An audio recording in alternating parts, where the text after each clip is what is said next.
दोस्तों Vande Mataram. So finally OBC आरक्षण संशोधन बिल पास हो चुका है और वो भी तब जब हम 2021 में पहुंच चुके हैं और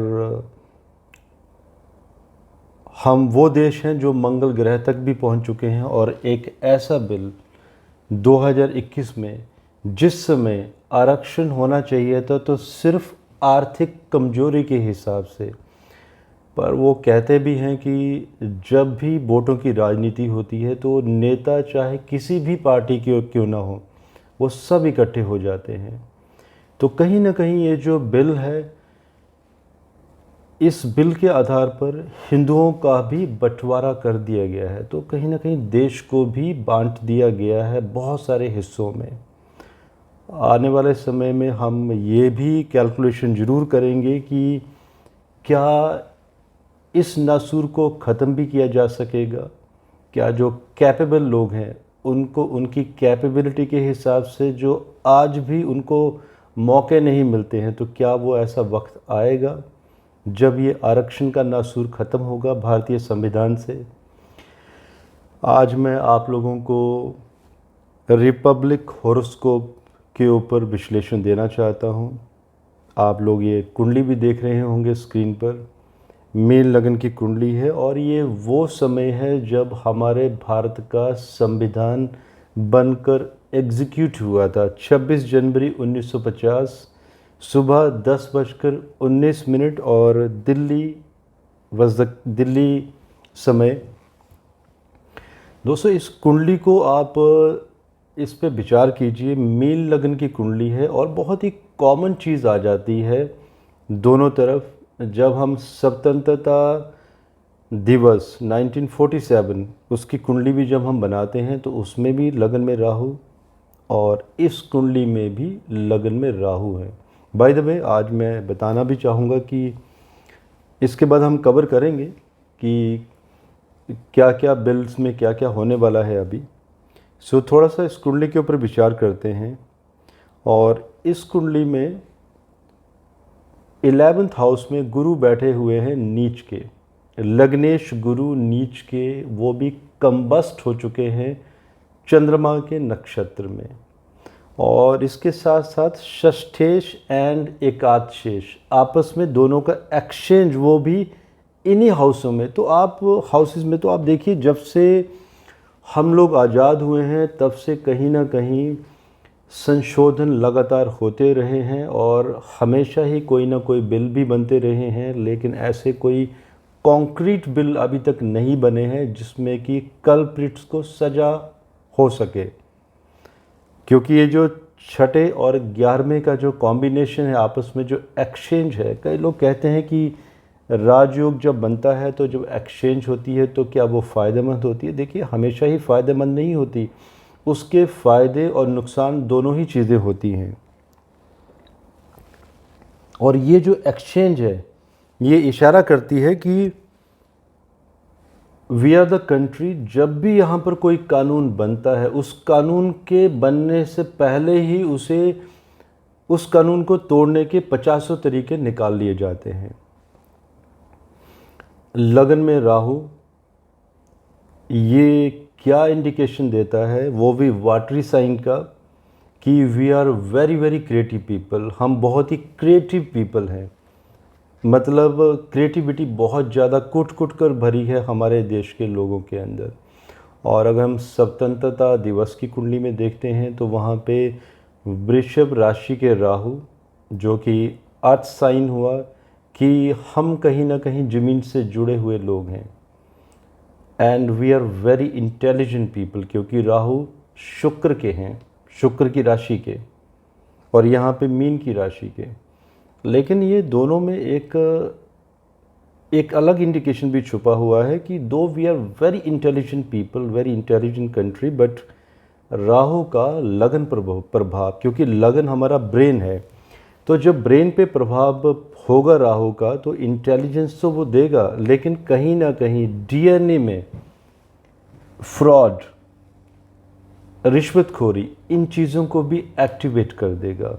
और ये जो एक्टिवेशन है, चाहे कितने ही बड़े अच्छे से अच्छे लीडर भी क्यों ना हमारी कंट्री को आने वाले समय में रूल करे, इस डीएनए को डीएक्टिवेट नहीं किया जा सकता, ये हमारे डीएनए में रहेगा। तो कहीं ना कहीं एक फ्रॉड की तरफ इशारा देता है। मतलब ब्रेन में हमेशा ही फ्रॉड की चीज़ें, लाइक कोई भी जब व्यापार, बिजनेस, एम्प्लॉयमेंट, तो सबसे पहले व्यक्ति अपने बारे में सोचेगा, उसके बाद देश के बारे में सोचेगा।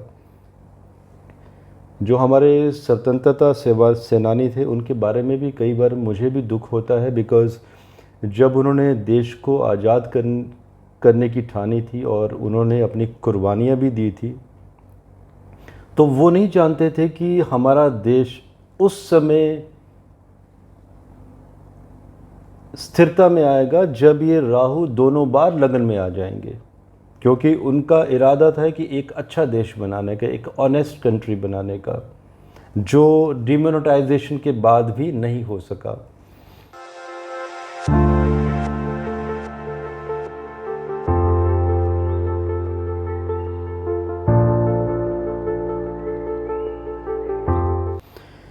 अब आते हैं हम इसी कुंडली में 11th हाउस में। आप देखिए जुपिटर 11th हाउस में, 11वां घर संविधान का, खुद से संविधान का घर है, और 11वें घर में जुपिटर का चले जाना, चेंजेस, संविधान में लगातार चेंजेस। वो भी कब? देखिए, गुरु की महादशा स्टार्ट हुई थी जून 2011 से, एंड इसी में शुक्र का अंतर, शुक्र यहाँ पे अष्टमेश हैं, 8वें घर से बहुत बड़े गुप्त चेंजेस।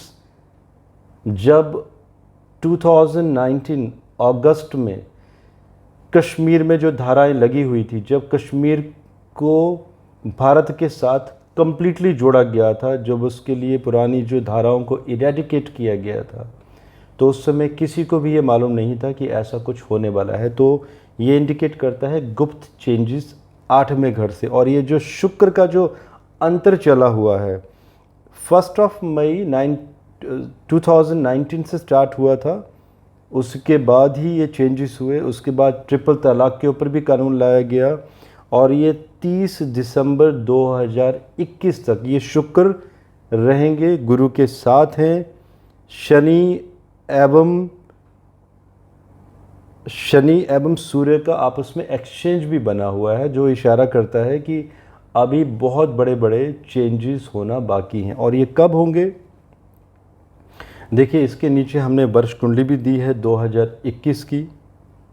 इसमें भी शनि एवं गुरु सूर्य के साथ अष्टम घर में इकट्ठे बैठे हुए हैं। 8वां घर एक बहुत बड़े बदलाव का भी होता है, एंड गुप्त बिलों का पास होना, एक ऐसे बिल जो कि हिडन इस चीज़ों की तरफ इशारा करते हैं, जिसके बारे में किसी ने सोचा भी ना हो। सो यहाँ पर ये एक इंडिकेशन है कि कुछ ऐसे बहुत बड़े बड़े बिल पास होने वाले हैं जैसे ही जुपिटर मकर राशि में फिर से ट्रांजिट करेंगे। और ये कब करेंगे? देखिए, गुरु मकर राशि में ट्रांजिट करेंगे 14 सितंबर को, एंड ये रहेंगे 20 नवंबर 2021 तक। कुछ ही समय, अराउंड 2 मंथ का टाइम होगा ये।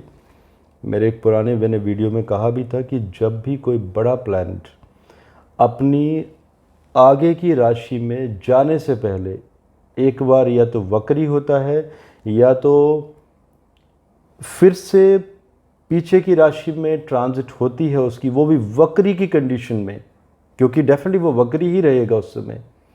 तो जो छूटे हुए काम है, जो कार्य छूट जाते हैं, उनको वो एग्जीक्यूट करके जाता है, छूटे हुए कामों को। तो गुरु फाइनली अभी तो कुंभ राशि में चल रहे हैं, एंड परमानेंटली कुंभ राशि में फिर से जाएंगे 20 नवंबर को, एंड 14 सितंबर से फिर से मकर राशि में आएंगे। ये वो वक्त भी रहेगा, ये जो टाइम पीरियड मैंने बताया, जो हमारे देश में एक बहुत बड़ा संघर्ष दिखाई देता है।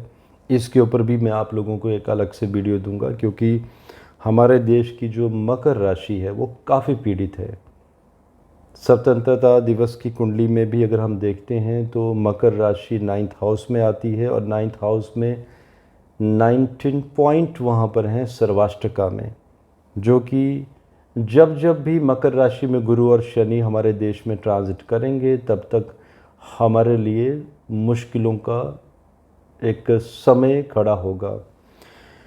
अब ये दोनों इकट्ठे होने वाले हैं 14 सितंबर से। तो पहली बात तो ये है कि दोस्तों ये इंडिकेशन दिखाई देता है, शुक्र का भी अंतर चला हुआ है, कि बहुत सारे छूटे हुए काम एग्जीक्यूट होने वाले हैं। हमारे संविधान में बहुत बड़े बड़े चेंजेस होंगे जैसे ही आने वाला जो विंटर सेशन लगेगा, सत्र लगेगा संसद का, तो इसमें ऐसे ऐसे ऐतिहासिक चेंजेस होंगे संविधान में जिसकी किसी ने कल्पना भी नहीं की हो, और विरोध भी होगा इसका बहुत बड़ा। संसद में बहुत बड़े बड़े इस तरह के हंगामे भी होंगे जो अभी तक किसी ने सोचे भी ना हो। लेकिन उसके साथ साथ ही बहुत सारे बिलों को भी पास किया जाएगा। अब क्वेश्चन ये भी आता है कई लोगों के मन में कि उत्तर प्रदेश में तो श्री आदित्यनाथ योगी जी ने पॉपुलेशन कंट्रोल बिल ड्राफ्ट करवा दिया है, एग्जीक्यूशन की तैयारी है। डेफिनेटली वो करवा भी लेंगे, because he is a man of his world. जो वो बोलते हैं वो करते भी हैं। तो क्या बाकी स्टेट्स में या सेंट्रल गवर्नमेंट इस पे काम करेगी? एज आई मैंशनड, 8वां घर गुप्त इशारा करता है, ये इंडिकेट करता है कि सेंट्रल गवर्नमेंट इसका ड्राफ्ट तैयार कर चुकी है और सेंट्रल गवर्नमेंट फाइनली इस बिल को एग्जीक्यूट करेगी। लेकिन ये कब करेगी अब वो तय करना मुश्किल है। दोस्तों ये जो समय होगा इसमें, जैसे अभी यूपी में भी अभी ये बिल पास होने वाला है, तो डेफिनेटली अभी जो स्ट्रैटेजी रहेगी भारतीय सरकार की, इसमें ये जो ड्यूरेशन मैंने टाइम की बताई है आपको 2 महीने के बीच की, इसमें कम से कम 35 ऐसे बिल पास होंगे अराउंड, इट्स माय कैलकुलेशन, कि जिससे देश में बहुत आगे आर्थिक तरक्की की तरफ देश बढ़ेगा। एंड साथ में किसानों के लिए भी इसमें कोई ना कोई बिल का प्रावधान दिखाई देता है, जो आज भी कुछ लोग, आप लोगों ने देखा होगा कि आज भी रोड्स बंद हुए पड़े हैं हिंदुस्तान के, और इसमें कि वो भी नॉर्थ इंडिया में ही ये घटनाएं घट रही हैं, यूपी में ऐसा कुछ नहीं है। क्या लगता है कि क्या ये पॉपुलेशन बिल पास होगा इस सत्र में या नहीं होगा? दोस्तों देखिए, अगर एस्ट्रोलॉजिकल कैलकुलेशन अगर हम करते हैं तो ये तो इंडिकेशन दिखाई देता है कि पॉपुलेशन बिल पास होना चाहिए। लेकिन देखिए, जब हम एस्ट्रोलॉजी करते हैं तो ऐसा कुछ शास्त्रों में या कुछ ज्योतिर्विदों ने कुछ नहीं लिखा है इस समय के बारे में, ना ही वो लिख के गए हैं। ये डिकोड करना ये हमारा काम है। ये बिल अपने आप में एक बहुत बड़ा बिल है, और अगर आप नोट करें तो इस समय जो संघर्ष चला हुआ है, कुछ ऐसे ट्रेडर्स जिनको विदेशों द्वारा फंडिंग भी दी जा रही है, जिन्होंने रोड्स को भी बंद किया हुआ है, तो एक सरकार के लिए भी बहुत बड़ी मुश्किलें खड़ी की हुई हैं। उनको फंडिंग लगातार आगे बढ़ती जाएगी। सरकार चाहे कितनी भी उनके एनजीओज को बंद कर दे, उनकी फंडिंग को बंद करे, लेकिन पैसा फिर भी उनके पास पहुंचेगा। तो ये सरकार के लिए आने वाले समय में और भी ज़्यादा मुसीबतें खड़ी करेंगे। जैसे अभी पीछे राकेश टिकैत ने भी कहा था कि 2 अक्टूबर तक ये अपना आंदोलन चालू रखेंगे। मुझे तो दिखाई देता है कि ये आगे भी लगातार इसको चालू करेंगे। ये ऐसा वक्त भी आएगा कि जब सरकार बहुत ही सख्त एक्शन लेगी। उसके लिए भी मैं एक वीडियो दूंगा आप लोगों को कि शनि का उसमें कब रोल आएगा और कब सरकार वो सख्ती बरतेगी। अभी ये वो समय नहीं है। तो देखिए, जब इशारा हो रहा है एस्ट्रोलॉजिकली कि संविधान में बहुत बड़े बड़े चेंजेस, क्योंकि डबल ट्रांजिट हो रही है यहाँ पर 11th हाउस में शनि एंड गुरु की, एंड गुरु की ही महादशा भी चली हुई है। लगन कुंडली में भी 8वें घर में डबल ट्रांजिट होने वाली है, जो बदलाव की तरफ इशारा करती है। तो बहुत सारे कानून चेंज होंगे, लेकिन ये कानून इस सत्र में मुझे पास होता हुआ नज़र नहीं आ रहा है।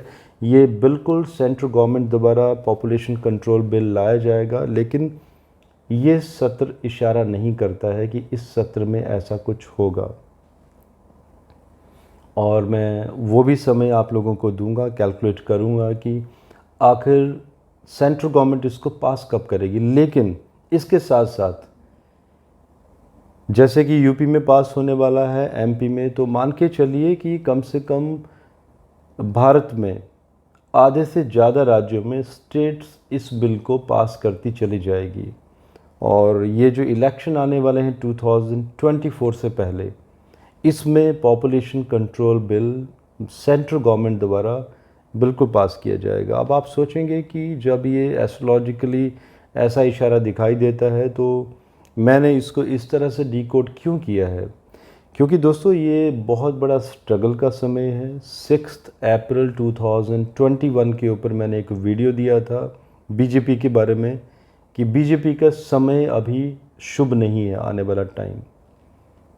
तब कुछ लोगों ने ये भी कहा था कि मैं कांग्रेस का एस्ट्रोलॉजर हूँ, और जब मैं न्यूट्रल बात करता हूँ तो कई बार लोग कहते हैं कि मैं बीजेपी का एस्ट्रोलॉजर हूँ। सो कुछ तो लोग कहेंगे लोगों का काम है कहना। अच्छा, इसके साथ मैं ये भी बताना चाहता हूँ, मैंने लास्ट टाइम एक वीडियो दिया था कि मरकरी धनु राशि में जैसे ट्रांजिट करेंगे तो एक भूकंपों की श्रृंखला स्टार्ट होगी। आज ही शिमला में एक भूकंप आया है, काफ़ी बड़ा। इसमें भी लोग क्वेश्चन करते हैं कि भूकंप तो रोज़ आते हैं, हमारी टेक्टोनिक प्लेट लगातार हिलती रहती हैं। येस, आई डू अग्री कि लगातार भूकंप आते रहते हैं हर रोज़, क्योंकि उसका स्टैट्स बना हुआ है, लगातार हमें डाटा दिखाई देता है। लेकिन उन्हीं लोगों से मेरा ये क्वेश्चन भी है कि क्या उनकी न्यूज़ भी हर रोज़ आती है क्या?